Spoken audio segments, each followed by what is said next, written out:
Ang walang kapantay na martial god, unang yugto.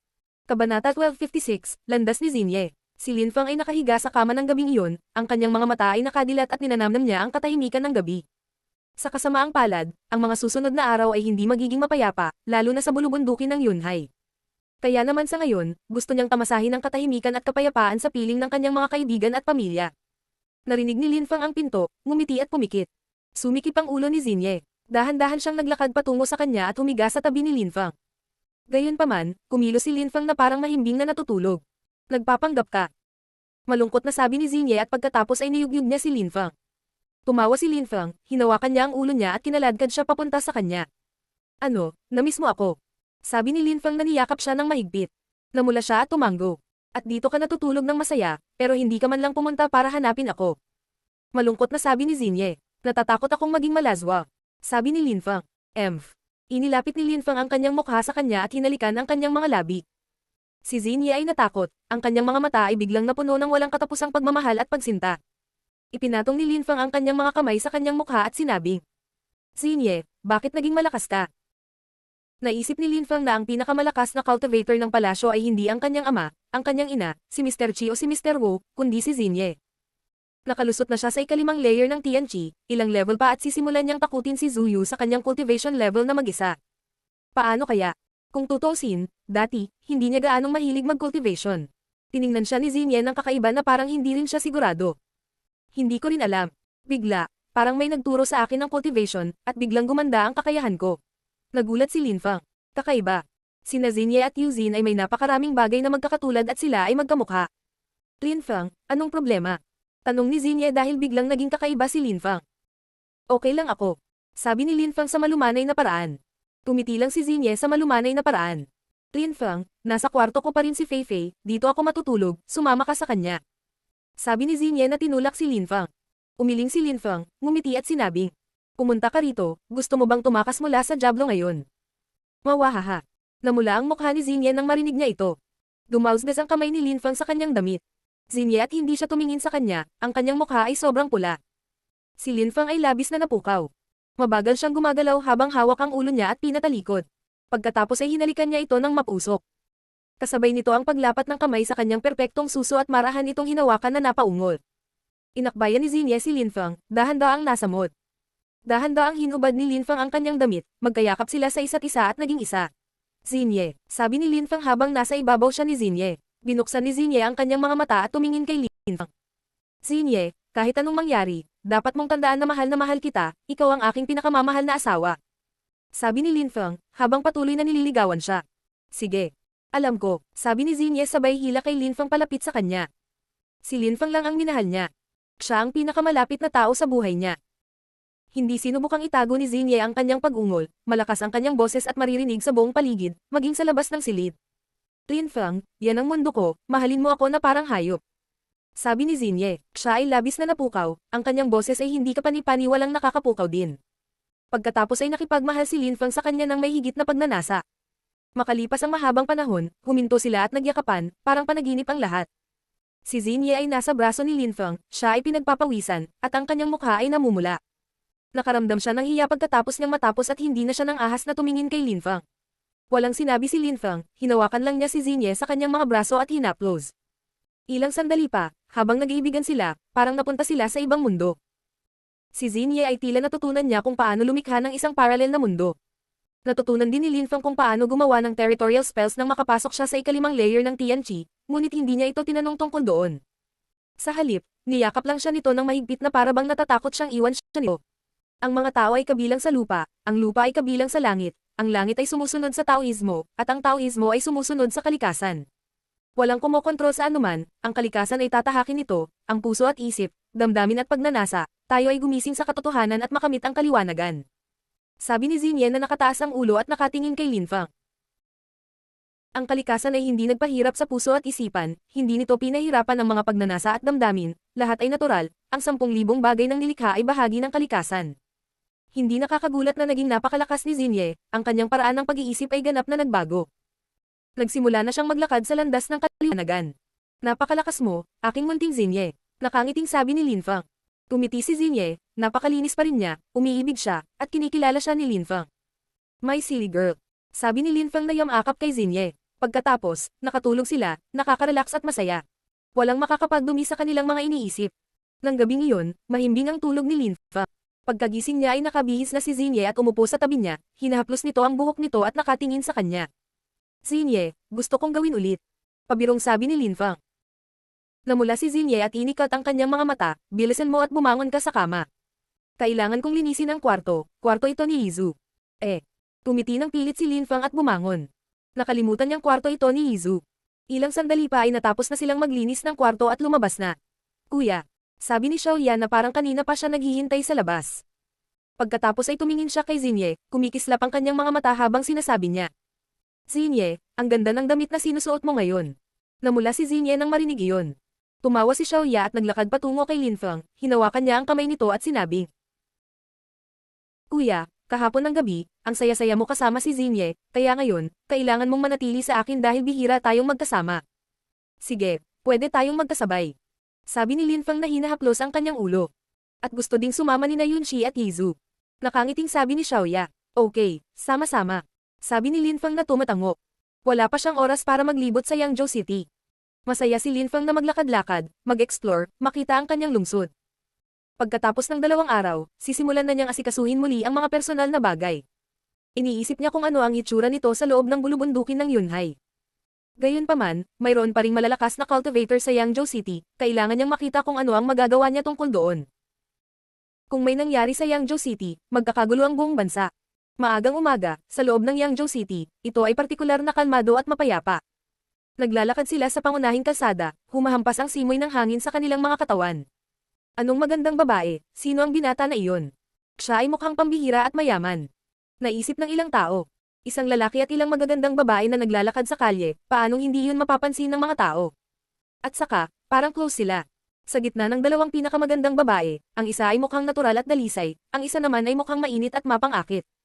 May payat at matikas ding babae. Kuya, tingnan mo, sabi ni Xiaoyan na tumatakbo patungo sa booth ng isang vendor. Mayroong lahat ng uri ng mga bagay doon, mga hairpins, mga laruan, at iba pa.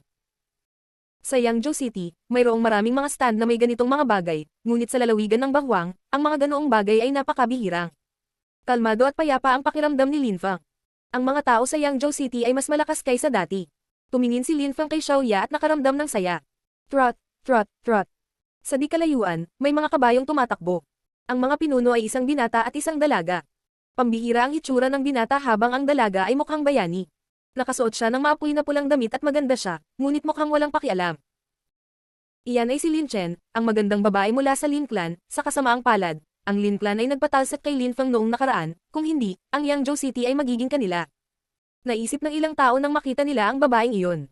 Noong nakaraan, ang Lin Clan ay pinatalsik si Lin Feng at pagkatapos ay nagsimula siyang bumangon at pamunuan si Zuyu, alam ng lahat ang bagay na iyon. Pinag-usapan ng lahat ang maalamat na si Lin Feng kapag umiinom ng tsaa o kumakain kasama ang mga kaibigan at pamilya.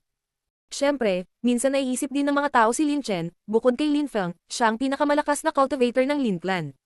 Lalo na noong mga araw na iyon, dahil bumalik si Lin Chen sa Lin Clan, naging malakas siya. Ang walang kapantay na martial god, unang yugto. Kabanata 1257. Pagtitipon sa palasyo. Napansin din ni Lin Feng ang babaeng nakapula, nakasakay sa kabayo. Mukha siyang kalmado pero medyo nagulat. Lin Chen. Is ni Lin Feng. Ang pagkakita sa kanya ay nagpaalala sa kanya ng maraming bagay. Dati si Lin Chen ang pinaka-nakasisilaw na batang cultivator ng Lin Clan at dati ay hinahamak niya siya. Nakipagkaibigan pa siya kay Chu Zanpang na isang mahusay na cultivator hanggang sa inalagaan siya ni Lin Feng. Ngayon, nakalusot na si Lin Chen sa layer ng Tianqi, ngunit hindi pa siya nakakalusot sa layer ng Tianqi sa loob ng mahabang panahon. Sa katunayan, mukhang matigas ang kanyang qi. Para kay Lin Feng, wala iyon, ngunit para sa Lin Clan, iyon ay hindi kapanipaniwala at labis nilang ipinagmamalaki ang pagkakaroon ng ganoong cultivator. Pinahinto ni Lin Chen ang kanyang kabayo hindi kalayuan kay Lin Feng at tumingin siya sa kanya. Si Lin Feng ay mukhang may tiwala at kalmado, gwapo, at kasing bata ng dati. Gayunpaman, nagbago ang kanyang qi. Noon, mukhang excited at pabigla-bigla si Lin Feng, ngayon ay mukhang kalmado na siya, halos parang payapa siya sa sarili. Hindi alam ni Lin Chen kung ano ang iisipin. Hindi ko makita kung gaano siya kalakas. Isip ni Lin Chen, nabigo. Masigasig siyang nag-practice ng cultivation para malampasan siya at puno siya ng pag-asa, ngunit ngayon ay hindi niya makita kung gaano siya kalakas, kaya malamang na isa siyang medium level na Tian cultivator. Kilala mo ba siya? Tanong ng binata sa tabi ni Lin Chen. Nakapagtataka, sa Zuyu, may isa pang binata na mukhang may kapangyarihan at impluensya. Napapaligiran din siya ng maraming magagandang babae, wala ni isa sa kanila ang mas mahina kaysa kay Lin Chen. Hindi ko, sabi ni Lin Chen na walang pakialam at mahinahon. Pagkatapos, malamig nang umiti ang binatang iyon at tumakbo patungo kay Lin Fang. Asar. Malamig na sigaw ng binata na iyon. Sinuntok niya ang hangin sa harapan niya at lumitaw ang isang kamay. Tumingin si Lin Chen sa binata, mukhang walang emosyon, ngunit sa loob-loob niya, masaya siya. Hindi pa rin niya kayang talunin si Lin Fang, ngunit ang binata na kasama niya ay malamang na kaya niya, kailangan niyang maging mas malakas. Isang ilusyon ang lumitaw at nagsimulang umihip ang malakas na hangin. Slash. Nagsagawa ng hand knife strike si Lin Fang sa hangin. Nawala ang ilusyon at tumigil ang pag-ihip ng hangin. Pinahinto niya ang kabayo at lumabas ang espada na si Chi. Napaungol ang kabayo at bumagsak, patay. Sumimangot ang binata, tumalon pa sulong at itinapon ang sarili kay Lin Fang na parang mabangis na hayop. Ikaw ay kumikilos ng walang ingat. Galit na sigaw ng binata. Lumitaw ang mga gintong ilaw sa kanyang kamay. Dahan-daang iniunat ni Lin Fang ang kanyang kamay. Nang makita ng binata na si Lin Fang ay kalmado pa rin at walang malasakit, lalo siyang nagalit. Gotcha! Isang banayad na tunog ang kumalat sa hangin at ang binata ay nagbigay ng nakakakilabot na tili. Hinawakan siya ni Lin Fang sa lalamunan at hinahawakan siya sa hangin. Galit na sigaw ng binata. Ang kanyang kamay ay nabali, ang kanyang mukha ay nakamamatay na mapatla, at siya ay nasusuka. Ang lakas ng loob mong salakayin ako. Sabi ng binata na duguan na ang mga mata. Nakatitig siya Lin Fang. Sa isang walang kabuluhang bansa tulad ng Zuyu, may nangahas na salakayin siya at baliin ang kanyang kamay. Mayabang ang kinikilos niya na parabang nakalimutan na niya ang nangyari. Walang sinabi si Lin Fang, marahas lang niyang itinapon ng binata sa lupa, na naging sanhi ng pagkabasag ng lupa. May lumitaw na bunganga, tumalsik ang dugo, at umubo ng dugo ang binata. Puti na ang kanyang mukha at punit-punit ang kanyang mga organo. Si Lin Chen ay namangha at nanginginig. Paano naging posible iyon? Alam niya kung gaano kalakas ang binatang iyon, nakalusot siya sa ikapitong layer ng Tianqi. Paano siya matatalo ni Lin Fang sa isang welga? Lin Fang, tumigil ka. Sigaw ni Lin Chen nang makita niyang naglalakad na muli si Lin Fang patungo sa binatang iyon.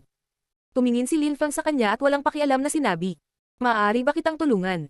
Hindi mo siya ma-offend. Ayaw mong may mangyari sa pamilya at kaibigan mo, kaya tumigil ka na. Sigaw ni Lin Chen. Sinalakay ng angkan ng binata ang Lin Clan, kung may nangyari sa kanya habang naglalakad siya kasama niya, may masamang mangyari sa Lin Clan. Hindi ko siya ma-offend. Sabi ni Lin Fang na walang pakialam. Pagkatapos, sinabi ni Yizu kay Lin Fang gamit ang telepathy. Young Master, nakita ko na siya dati, siya ay mula sa isa sa tatlong makapangyarihang pamilya na nagbanta sa ating gobyerno. Tiningnan ni Lin Fang si Lin Chen sa malamig na paraan, na nagparamdam sa kanya ng kung masangkot ang Lin Clan, hindi ako magiging maawain gaya ng dati. Sabi ni Lin Fang. Tumakbo si Lin Chen patungo sa binata na sumisigaw sa sakit. Lin Fang, iyon ang hari ng Zuyu, iyon ay si Lin Fang. Hindi nakakagulat na kasama niya ang napakaraming magagandang babae, ang aming hari ay bumalik. Maraming tao ang nakapansin sa kanila matapos isigaw ni Lin Chen ang kanyang pangalan, alam ng lahat kung sino siya. Gayon din, alam ng lahat na may mga taong nananakot sa imperial na palasyo ng Zuyu. Ngayong nakabalik na si Lin Fang, ano ang mangyayari? Napagtanto ng binata na ang kanyang pagilinang ay baldado, kaya siya ay galit na galit. Para sa isang tao mula sa lalawigan ng bangwang, ang pagiging baldado sa iyong pagtatanim ay isang bangungot, ito ay katulad ng pagiging patay o isang piraso ng basura. Anong kahihiyan? Sisirain ko ang buong pamilya at angkan mo. Galit na sabi ng binata. Pagsisisihan mo ito Lin Fang. Sabi ni Lin Chen na hinayla ang mahabang mukha. Kung galit na galit ang angkan ng binata, para sa kanya, isa itong bangungot. Hindi ko kailangan na mag-alala ka sa akin. Sabi ni Lin Fang na walang pakialam. Pagkatapos, sinipa niya ang binata na ang katawan ay lumipad palayo sa direksyon ni Lin Chen. Nahuli siya ni Lin Chen at sinabi ni Lin Fang. Asar. Trot. Umalis ang kanyang kabayo kasama ang binata. Pagkatapos ay sinabi niya, pagsisisihan mo ito. Hindi siya pinansin ni Lin Fang. Dahil alam ni Lin Fang na ang binata ay mula sa isa sa tatlong grupo ng impluensyang nagbanta sa bansa, ito ay isang mas magandang dahilan para pilayin ang kanyang paglilinang. Tumingin si Lin Fang sa batang babae na naawa. Tumiti siya at sinabing, mukhang okay na tayo ngayon. O hindi. Inis na sabi ni Xiaoya. Kinailangan na nilang bumalik. Bumalik na si King Lin Fang. Pumunta tayo sa palasyo para makita iyong tatlong maimpluwensyang grupo. Ngayon na sinaktan ni Lin Fang ang isa sa kanila, ang mga kahihinatnan ay magiging trahedya. Baka magtatagulang ang hari sa protected area. Naisip ng ilang taong nanunood na umalis si Lin Fang. Kahit na malakas ang kanilang hari, napakaraming Zun cultivator, kaya ano ang magagawa niya laban sa kanila? Bumalik si Lin Chen sa Lin Clan at sinabi sa pamilya ng binata na ang ilang mga tao mula sa gobyerno ng Yangzhou ay napilayan ang kanyang paglilinang. Pagkatapos, maraming tao ang umalis sa Lin Clan at lumipad patungo sa imperial na palasyo ng Zuyu. Pagkaalis nila, sinabi ni Lin Chen sa kanyang angkan na ang nakapilayan sa pagtatanim ng binata ay si Lin Feng. Halo-halo pa rin ang nararamdaman ng kanyang angkan tungkol sa kanya. Noong nakaraang pagkakataon, namangha si Lin Feng sa buong bansa at sa buong bayan. Ang ilan sa kanila ay umaasa na si Lin Feng ay babalik sa kanilang angkan, ngunit sila ay naging masyadong hindi patas kay Lin Feng at sa kanyang ama. Paano makakabalik si Lin Feng sa Lin Clan? Ang Yangzhou City ay napakaliit para sa mga Zun cultivator. Nang marinig ng dalawa pang grupo ng impluwensya ang nangyayari, pumunta rin sila sa gobyerno. Mukhang hindi na nila kailangang maghintay pa ng 2 araw. Lahat ay pupunta sa mga gusali ng pamahalaan ngayon. Ang walang kapantay na martial god, unang yugto. Kabanata 1258, pagbabahagi ng Imperial Palace. Matapos bumalik si Lin Feng sa mga gusali ng gobyerno, pinapasok ni Lin Feng ang lahat sa loob ng lugar ng proteksyon, ayaw niyang masugatan o mapatay sila. Pagkatapos ng lahat, hindi sila maaaring makipagkompetensya sa mga Zun cultivator. 3 makapangyarihang grupo kasama ang mga Zun cultivator, kahit na tinanggap ng mga tao ng Yangzhou City ang kanilang presensya sa loob ng ilang sandali, natakot sila na maaari nilang sirain ang bansa. Little Feng, may gagawin ka, buti na lang, binigyan mo kami ng oras para makapaghanda. Sabi ni Lin Hai, tila nag-aalala siya. Tumiti si Lin Feng at walang sinabi. Naglabas siya ng talisman ng espada. Sa bilis ni Janj, kahit sino pa ang unang dumating, ginamit man nila ang Tianshu teleportation portal o hindi, lahat ay dapat nasa Zuyu ngayon, kasama si Janj. Ang pakikitungo sa 3 makapangyarihang grupo ay hindi dapat maging problema, at pagkatapos na makitungo sa mga taong iyon, kailangan niyang pumunta sa bulubundukin ng Yunhai. Ang palasyo ay hindi nababantayan ng sapat na malalakas na cultivator, kaya't nilayo ni Lin Feng na gumawa ng ilang malalakas na cultivator mula sa Janj na protektahan ang palasyo ng Yangzhou City at ang mga lambak ng Zuyu. Plops. Binasag ni Lin Feng ang anteng-anteng at ngumiti. Ang pagsalakay sa kanyang palasyo ay hindi magiging ganoon kadali. Kung gusto nilang umatake, kaya nila. Mananatili lang kami sa protektadong lugar, ngunit sa palagay ko ay hindi sila mananatili sa Yangzhou City magpakailanman. Bulong ni Yumenghi. Tumanggo si Lin Hai at sinabing, hindi ko akalain na may makapangyarihang grupo ang mananatili sa grupo ni Lin Feng, sana wala silang binabalak. Kahit na hinamak ng Lin Clan si Lin Hai, siya ay may dugo. Umalis ka dyan. Lumabas ka na dyan. Lumabas ka na dyan. Umalangaw ang napakalakas na boses, na nagpayanag sa palasyo. Mabilis silang dumating. Bulong Lin Hai.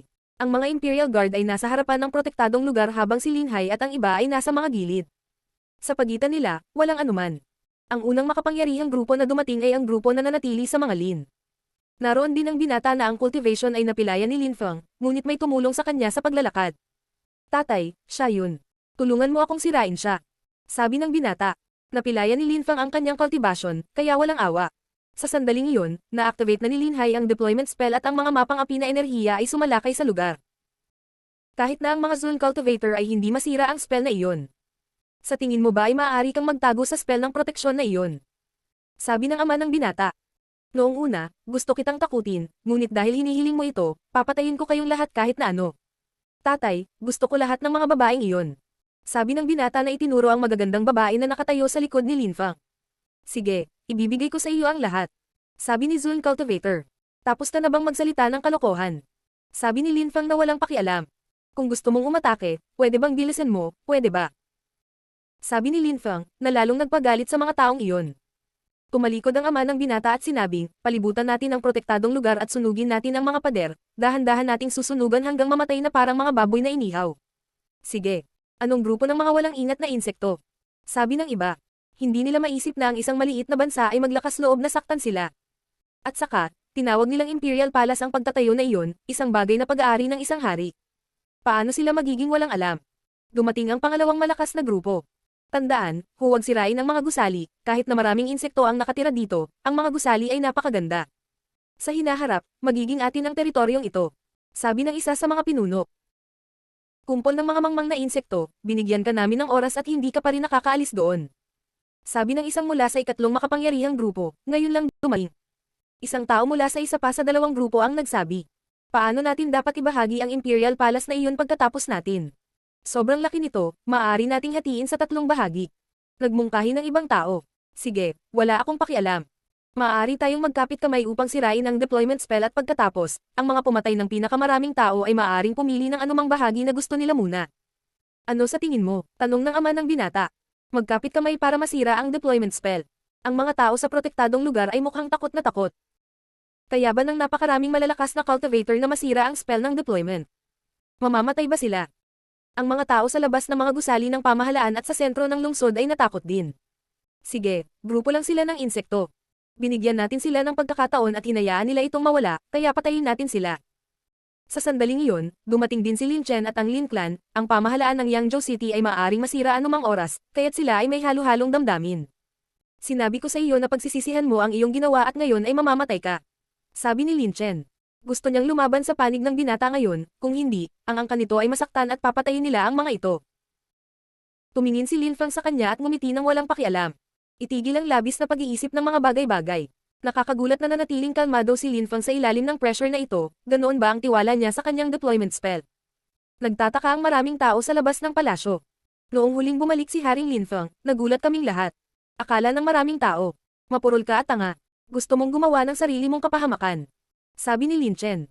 Ngunit hindi siya nilainggan ni Lin Fang, ngumiti lang siya ng walang pakialam. Dumating na ang mga Janj. Tumingon si Lin Fang sa tatlong makapangyarihang grupo, bumangon sa himpapawid at umalis sa protektadong lugar. Munting Lin Fang. Sigaw ni Lin Hai, hindi niya maintindihan ang kanyang ginagawa.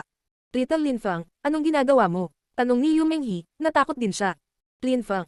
Sigaw ni Xinye, ngunit lumingon si Lin Fang, ngumiti sa kanila sa napakagandang paraan at sinabi. Huwag mag-alala, ipaubaya mo lang sila sa akin. Puno ng kumpiyansa ang kanyang ngiti. Lumabas siya. Nagulat ang mga tao, nagtataka din sa ginagawa niya. Siya ay baliw. Tap, tap. Nagpatuloy si Lin Fang sa paglalakad papunta sa direksyon nila. Ama. Sabi ng binata na napilayan ang pagtatanim. Hindi na siya makapaghintay na makitang mamatay si Lin Fang. Sino ang gustong magkaroon sa kanya? Huwag mo siyang patayin, putulin mo lang ang mga braso niya at hulihin mo siya. Sabi ng ama ng binata. Huminto si Lin Fang at itinaas ang kanyang ulo, nakatingin sa tatlong grupo. Pagkatapos, sinabi niyang walang pakialam. Sana maalala mo ang sinabi mo dahil gagawin ko. Ha? Nagulat ang mga kalaban. Anong walang muwang na lalaki? Naisip ng ilang tao. Paano magiging tiwala si Lin Fang? Gaano katanga? Isang Zone Cultivator ang lumabas at tumingin kay Lin Fang ng masama. Bata, isa ka lang pala sa balon.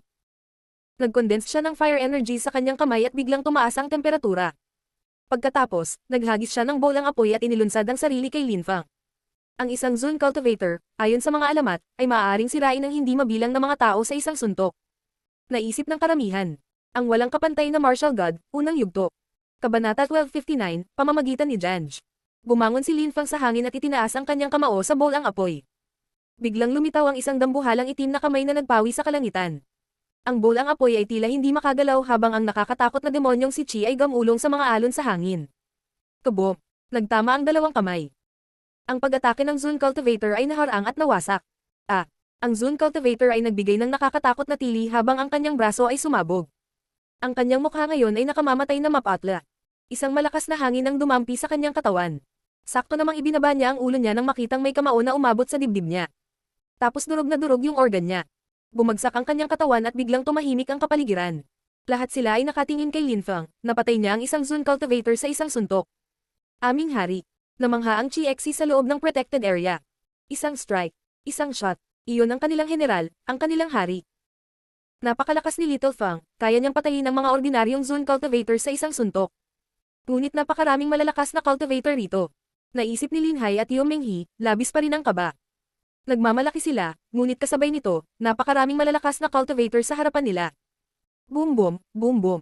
Biglang tumibok ang puso ni Lin Chen, parang sisabog. Ang lahat ng iba pang miyembro ng Lin Clan ay eksaktong pareho. Mas alam nila ang nakaraan ni Lin Fang kaysa sa iba. Ngayon, ang mga basurang pinaalis nila sa angkan ay maaaring pumatay sa maalamat na mga Zone Cultivator sa isang suntok.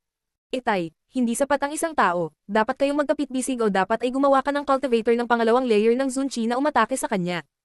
Sapat na iyon para madaling sirain siya. Sabi ng binata. Tumanggo ang kanyang ama at sinabing. Sa kasamaang palad, may nakita kaming halimaw dito, ngunit tulad ng dati, kailangan niyang mamatay.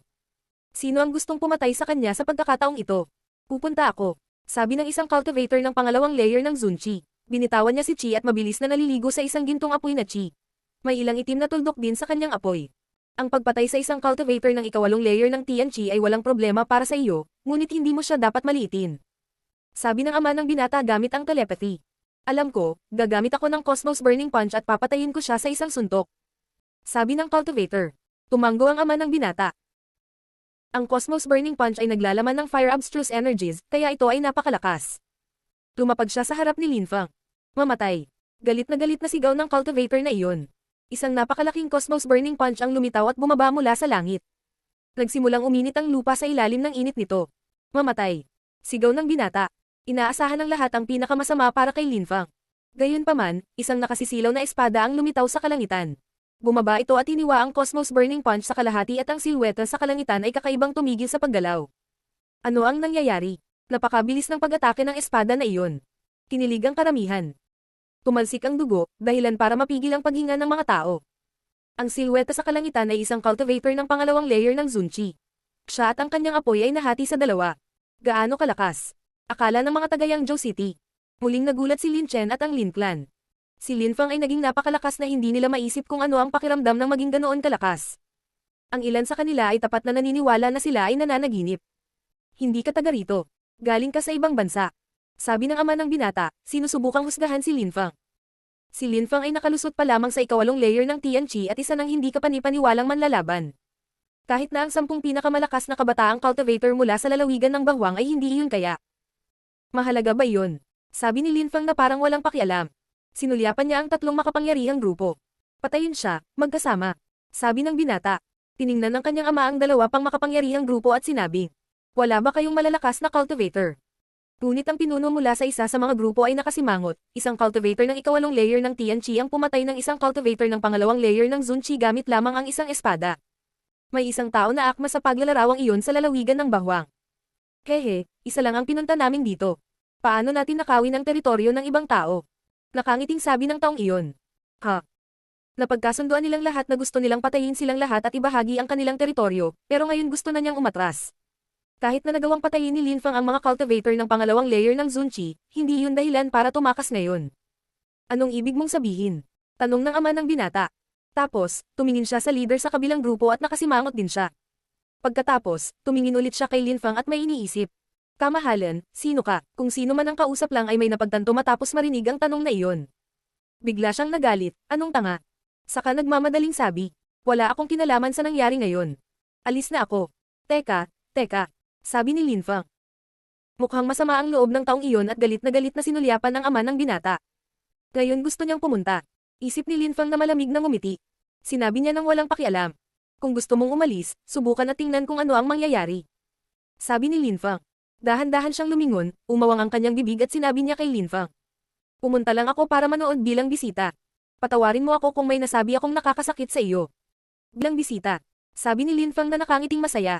Gusto ni Lin Fang na maglaro, para magsaya. Magagamit na niya ang mga ito ngayon, kaya bakit hindi mag-enjoy? Ano ang kanyang pangalan? Tanong ng ama ng binata na parang may iniisip. Mukha siyang malungkot at nakatitig kay Lin Chen. Si Lin Chen ay mukhang may pag-aalinlangan, ano ang mali sa mga taong iyon? Bakit biglang nagbago ang kanilang mga opinyon? Lin Fang. Sabi ni Lin Chen. 2 salita lang, ngunit 2 silang pasabog sa kanilang mga puso. Ang binatang iyon ay si Lin Fang. Nakita ng mga tao mula sa Yangzhou City kung gaano pagkamangha ang mga taong iyon at kung gaano kalawak ang pagbabago ng kanilang mga ekspresyon sa mukha. Ano ang nangyayari? Bakit ganoon ang reaksyon ng 3 makapangyarihang grupo? Kahit na ang binata na ang kultibasyon ay napilaya ni Lin Fang ay mukhang takot na takot, ang kanyang mukha ay namutla ng nakamamatay. Hindi alam ni Lin Chen na maaaring magkaroon ng ganoong epekto ang pangalan ni Lin Fang. Nagtataka rin ang mga magulang ni Lin Fang, sikat ba si Lin Fang? Tumingin si Lin Hai kay Liu Fei at naalala ang sinabi nito sa kanya tungkol sa pagharap sa ilang Zun cultivator sa kanilang paglalakbay. Sikat ba ang Little Lin Fang sa lalawigan ng Bawang? Bulong ni Lin Hai. Sa sandaling iyon, tumingin si Lin Fang sa malayo at nakilala ang ilang espadang si Chi na sumipot. Pagkatapos, may ilang silhouette na tumusok sa mga ulap at mabilis na tumawid. Nakakatakot na grupo ng mga tao. Naisip ang karamihan ng tao nanginginig. Ang mga mukha ng 3 makapangyarihang grupo ay biglang namutla, parang mga papel. Ang mga taong iyon ay mula sa Janj. Ang walang kapantay na martial god, unang yugto. Kabanata 1260, ang mga alipin. Nako, malas. Naisip ng mga tao mula sa 3 makapangyarihang grupo. Alam nila na kaharap nila si Lin Fang kaya ngayon alam na nila na ang mga taong darating ay mula sa Janj. Pinagsisisihan nila ang lahat ngayon. Sino ang mag-aakala na si Lin Fang, isang henyo na kamakailan ay bumangon sa lalawigan ng Bawang, ay lilito sa imperial na palasyo ng Zuyu. At saka, parang si Lin Fang ay taga roon, ang maliit na bansang iyon. Ang isang cultivator mula sa isang maliit na bansa ay humanga sa lahat sa lalawigan ng Bawang. Paano napunta si Lin Fang sa Bawang? Ang karamihan ay tumingin sa mga dumarating na cultivator, mayroong 36 na malalakas na cultivator sa kabuuan. Sabay-sabay silang yumuko sa harap ni Lin Fang at sabay-sabay na sumigaw. Young Master. Si Lin Fang ang pinuno ng mga nakakatakot na malalakas na tao. Gotcha. Naikuyom ni Lin Hai ang kanyang mga kamao at ang kanyang mga buto ay kumaluskos. Hindi siya makapaniwala sa kanyang mga mata. Si Yu Minghe, Xinye at lahat ng iba pa ay ganap na natulala. Ang hukbo ng Chiexi, lahat ng tao sa palasyo ay namangha at naramdamang nilalagnat sila. Ang kanilang general, ang kanilang hari, ay nasakop ang ibang mga teritoryo at nagtaglay ng iba pang hukbo. Iyon ba ang dahilan kung bakit tila natakot ang tatlong makapangyarihang grupong iyon matapos marinig ang pangalan ni Lin Fang? Su Yu, Lin Fang. Bakit hindi? Lin Clan, Lin Fang sa halip. Naisip ng Lin Clan. Si Lin Fang ay mukhang kalmado at tahimik. Tiningnan niya ang 36 na malalakas na cultivator. Palibutan sila. Tanong ni Lin Fang. Roger, Young Master. Sabi ng malalakas na cultivator mula sa Janj. Ang kanilang espada na si Chi ay pumailan lang at ang kanilang mga silweta ay kumikislap habang pinalibutan nila ang tatlong malalakas na grupo. Lin Fang, kamahalan, sinabi ko lang sa iyo na dumating kami bilang mga bisita, patawarin mo kami. Nakangiting sabi ng isa sa mga pinuno. Ngunit hindi siya pinansin ni Lin Fang at sinabi, kung may gumawa ng isang hakbang, patayin sila. Roger. Sabi ng malalakas na cultivator mula sa Janj. Gaano kalakas ang mga cultivator na tumatawag kay Lin Fang na Young Master? Naisip ng karamihan. Na-curious sila ngayon. Hindi nila malalaman kung sino ang malalakas na cultivator mula sa Janj. Maaari lamang nilang gamitin ang kanilang mga mata upang manghula. Lin Fang, kamahalan, ano ang magagawa namin para mapatawad mo kami? Gagawin namin ang lahat. Sabi ng malakas na cultivator nang makita niyang hindi nakikinig sa kanya si Lin Fang. Muli siyang hindi pinansin ni Lin Fang. Nais ng mga taong iyon na patayin ang kanyang mga kaibigan at pamilya sa isang sandali bago. Napansin ng mga kalaban ang isang partikular na tao mula kay Janj, isang matandang lalaki na nakita na nila noon. Isa siya sa mga matataas na opisyal ng Janj, isang napakalakas na Zun cultivator. Siya ay mas malakas kaysa sa ilan sa mga Zun cultivator na nasa seremonya ng kaarawan ni Mr. Wen. Maaaring nakalusot na siya sa ikawalong layer ng Zun Chi. Maaari mo bang kontrolin ang mga taong iyon? Tanong ni Lin Fang sa nakatatandang Zun cultivator. Kahit na ang mga taong iyon ay dapat mamatay, maaari rin silang maging mga alipin at protektahan ang palasyo. Sa Janj, mayroon kaming isang makajos na pamamaraan ng kamalayan kung saan maaari naming hatiin sa maraming mga espada at kontrolin ang makajos na kamalayan ng mga tao, ngunit ang makajos na kamalayan ng caster ay dapat na mas malakas kaysa sa mga kaaway. Sa makatuwid, ang mga cultivator lamang sa tuktok ng layer ng Zun Chi ang makakakontrol sa kanila. Magalang na sagot ng matanda mula sa Janj. Bukod sa iyo, mayroon pa bang iba pang mga cultivator sa tuktok ng layer ng Zun Chi? Tanong ni Lin Fang. Jian Lingkong, Jian Lingxiao. Malakas na sigaw ng senior official. Dalawang silhouette ang kumikislap at damapo sa harap ni Lin Fang, sabay-sabay silang sumigaw. Sa iyong serbisyo, Young Master. Dalawa pang cultivator sa tuktok ng layer ng Zun Chi. Isip ni Lin Fang. Nasiyahan siya. Ang tatlong cultivator sa tuktok ng layer ng Zun Chi ay hindi ka panipaniwala, kahit nasa lalawigan ng bahwang. May itatanong ako sa iyo, nasangkot ba sila sa plano mong salakayin ang palasyo ng imperyo? Tanong ni Lin Fang na nakaturo kay Lin Chen at sa Lin Clan. Kung tinanggap nila na tulungan sila, hindi sila patatawarin ni Lin Fang. Wala itong kinalaman sa kanila. Matapat na sabi ng ama ng binata. Lin Fang, kamahalan, nagkamali kami at handa kaming ibigay sa iyo ang lahat ng aming mga kayamanan. Patawarin mo kami at palayain mo kami, huwag mong sakupin ang aming makajos na kamalayan. Kontrolin ang iyong makajos na kamalayan. Bulong ni Lin Fang. Malamig siyang ngumiti at sinabi. Gusto mo kaming patayin, at ang mas maraming papatay ay pipiliin muna ang kanilang mga teritoryo, ngunit ngayon, gusto mong mabuhay. Nakakatawa yun. Ayokong makakita ng dugo nawawala. Walang pakialam na sabi ni Lin Fang sa matataas na opisyal mula sa Janj. Naunawaan ng matataas na opisyal at kinamayan siya. Gusto kong magtrabaho ka ng malinis. Slash. Ang espadang si Chi ay sumugod sa kalangitan. Ang 30 bagay na mga silweta ng mga cultivator ay kumikislap at ang mga mukha ng mga kalaban ay namutla. Hindi. Galit na sigaw ng isang tao. Gusto nilang tumakas, ngunit ang sword chi ng kanilang espada ay napakalaki. Mabilis na nawala ang mga sword lights, ngunit may mga bakas pa rin ng sword chi na naiwan sa ere. Napagtanto ng karamihan na walang natira sa gilid ng grupo ng binata. Tulad ng sinabi ni Lin Fang, wala man lang dugo. Nakakatakot ang mga taong tumatawag kay Lin Fang na Young Master. Naisip ng karamihan. Kayong dalawa, kumuha ng isang grupo bawat isa at kontrolin sila. Sabi ni Lin Fang kina Jian Lingkong at Jian Lingxiao. Roger, Young Master. Sabi ng dalawang cultivator na sabay na go. Ang isa ay lumapag sa harap ng isang grupo, at ang isa sa harap ng isa pang grupo. Ang dalawang cultivator sa tuktok ng layer ng Zun Chi ay naglabas ng kanilang makajos na kamalayan patungo sa kanilang mga ikatlong mata. Matapos kontrolin ang lahat ng mga taong iyon, nakikita nila ang lahat ng kanilang ginagawa. Kung sakaling ipagkanulo nila ang mga ito, ang mga malalakas na cultivator mula sa Janj ay maaari lamang silang patayin. Mula ngayon, sila ay mga alipin. Bibigyan kita ng 10 taon. Sa loob ng 10 taon na iyon, magtatrabaho ka para sa imperial na palasyo ng Zuyu. Pagkatapos ng 10 taon na iyon, pakakawalan na kita. Siyempre, sa loob ng 10 taon, kung iisipin kung hindi mo sineseryoso ang iyong tungkulin, huwag mong sisihin ang pagiging walang awa. Sabi ni Lin Fang na walang pakialam. Ang kanilang buhay ay nasa mga kamay ni Lin Fang.